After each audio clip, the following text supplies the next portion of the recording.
A home is like a storehouse of memories, a space where people feel that they truly belong, a nest weaved with stories and sentiments, a place that they can call their own. But today is the era of huge metropolises and ready-to-move-in flats. The elements that make a house a home have got lost in this transition. But there are those who do not believe in these prefabricated realities and instead strive to create their memories one brick at a time. This is the story of Akhila, a natural farmer, and Surendran, a planning manager from Tamil Nadu, who embarked on an adventure together to create a 1600 square feet mud house filled with memories. In 2019, Akhila and Surendran decided to leave the chaos of the city. At that time, they were living in Bengaluru, the capital of Karnataka. The couple chose a small town on the foothills of the Eastern Ghats called Singarapettai, located in the Krishnagiri district of Tamil Nadu. Here, Akhila remembered her childhood, growing up with her joint family in a house with a courtyard. She decided that this was how her new home will be designed. My maternal home, where I was born and brought up, was a very big house. It's a joint family. So it was built with lime and sand. Later on, when I was grown up, my parents, they demolished the house to build on their own convenience. So I missed that house so much. So I always wanted to build a house like that. Building a house with one's own hands is not easy, and a 1600 square feet mud house in India is not very common. There is also very little credible information that could guide someone on a self-built house. Fortunately, the solution to Akhila's dilemmas were just a few kilometers away from her plot of land. Tunnel, an organization that imparts training on mud architecture, was located in the neighboring town of Tiruvannamalai. The tunnel workshop gave them the knowledge and the confidence that they could build their own house.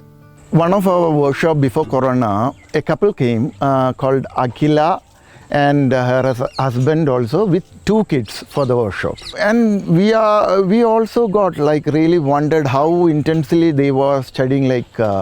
Even nowadays workshop all are very, very serious about this topic, and they are learning much faster.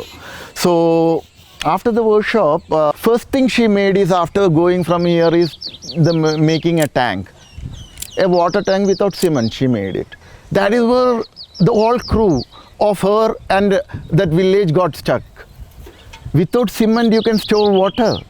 So that was the confidence she gave to other workers. There is a multitude of techniques that one can use to build a mud house. Akhila and Surendran chose the Adobe technique to go forward. This was because it was easier for them to execute with the available human resources. There are more techniques in building a mud house. They call it cob, Adobe, wattle and daub. So here with the available masons, first we tried for the cob masons. They were like the old people who build their own houses with their own hands. I asked them, they said, yeah, it can be built, but not with this big scale. So we've decided to go for Adobe. So again for Adobe, we tried many mixtures and we tested it for the strength, for the durability. Once we finalized the mixture, we hired some people who can make Adobe. So we made lots of Adobe, like 10,000 in numbers, and we started building it with the contemporary masons. The couple chose bamboo over steel and wood to give the house its frame. The sliced bamboo was used for the structure roof, over which a flat mud roof was laid. The mud used on the roof was mixed with the natural plant derivatives to make it strong and water resistant. See, flat mud roof is a very easy technique. Anybody can do it if they know.